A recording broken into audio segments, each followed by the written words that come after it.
everybody, for those of you that don't know me, my name is Mary Hall Scott. I'm an independent artist. I tattoo out of several locations. I own Permanent Makeup Designs Academy and Micro PMU Tattoo Supply. So this video is going to be about the 7 curved mag. So a lot of questions around this. You guys know I use it and I love it. So what is a mag, first of all? So a mag has 2 rows of needles traditionally. So a 7 curved mag has 4 in the back and 3 in the front, okay? A curved mag simply takes these 2 end needles here and pulls them in a little bit, and that's called a curved mag. The reason I like the curved mag is just for me personally, these needles aren't out as far and I don't feel like I snag the skin. I like those needles brought in, and so you've got 2 rows. So if you looked at it, it's rows like this, 4 in the back and 3 in the front, okay? What do I use the curved mag for? I love them for eyebrows. I love them for lips. I know that the 1RL, the pendulum, the whipping, all that kind of stuff is really popular, but I have to tell you, you know, old school tattooing, 7 needles put pigment in a lot faster than 1. So if you know how to use your mag properly, you can get the pixelation throughout the work that you're doing, throughout the brow or throughout the lip. If any of you saw the post and pay it forward, you saw that I had 3 pictures. 2 were with a 1RL slant, a 1RL straight, and the 3rd one was with a 7 mag, and you could see the pixelation perfect in all of those. So we're gonna go ahead and turn this on. So I've got the power supply set up. This is 5.6. I'm generally anywhere between 5.5 and 6 when I use the curved mag. Now I want you guys to remember that if you've seen my video talking about hand voltage and hand speed, they have to be married, right? So I usually have the needles out just a little bit further when I do this. If you have them in too close, you'll get lots of droppings with the ink. So I generally just have them out a little bit further is my preference. Now I'm using the Valhalla and I have that set on the 3.8.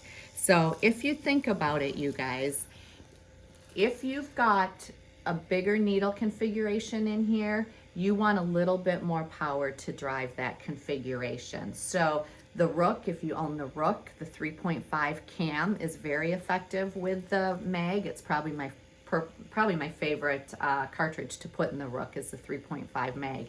If you own the Valhalla, you can set it up. You can use the 3.4, the 3.8. If you've got your Zion S, put in your 2.5 cam and then your give, set that up at hard, okay? So once you have the pigment in there, I tend to wipe the pigment off the back of the cartridge. I just like a clean tattoo. Then you're pretty much gonna tattoo at a 90-degree angle. And I use a lot of back and forth, you guys. I feel like if you turn it into a pendulum treatment, then the more time you spend up in the air, the less time you're tattooing and the longer that it takes you.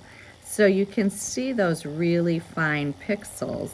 And if you want it darker along the bottom, then you can just go over it more on the bottom. But as you guys can see, when you get control of your mag, you can actually do the top border and come all the way across the top and actually make your lines. Now, the mag doesn't really hold as much ink, so you will be dipping a little bit more often. So remember that. If you start to see no ink coming out, you definitely want to dip, because if you don't have any ink, then you're just going to be scratching your client, right? So you can come up from the tail, and it's just, notice how my hand is sitting heavy on the plastic or on the practice material. Your hand is going to sit on that patient or that client, okay? You don't want to be up here trying to do this because you have less control. You don't want to be balancing on your pinky because you have less control. And of course, you're going to have your stretch, right? So you want to be right down on that patient. And then you really, you guys, you just let the mag do the work, okay?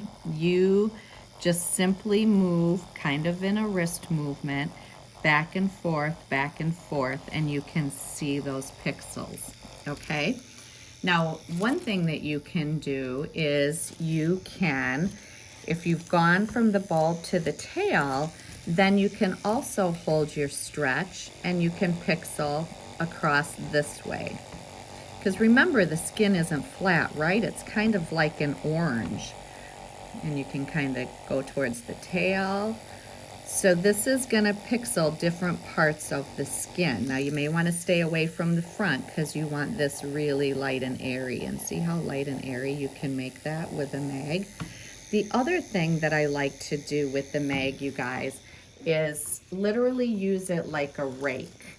So I'm gonna put it as if I had a rake, and if I have maybe hair on this brow, but a few places I think just need to be filled back in, you can literally just use it like a rake and come right through the brow and actually put in some little hair strokes with it.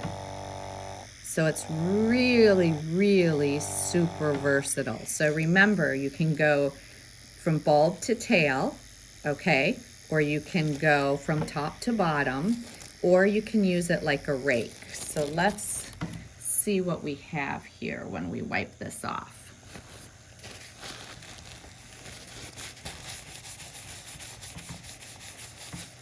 So look at all that ink, you guys. With the rake, I went a little bit outside of my bottom border there, but that was what, 2 minutes, a minute, just going back and forth.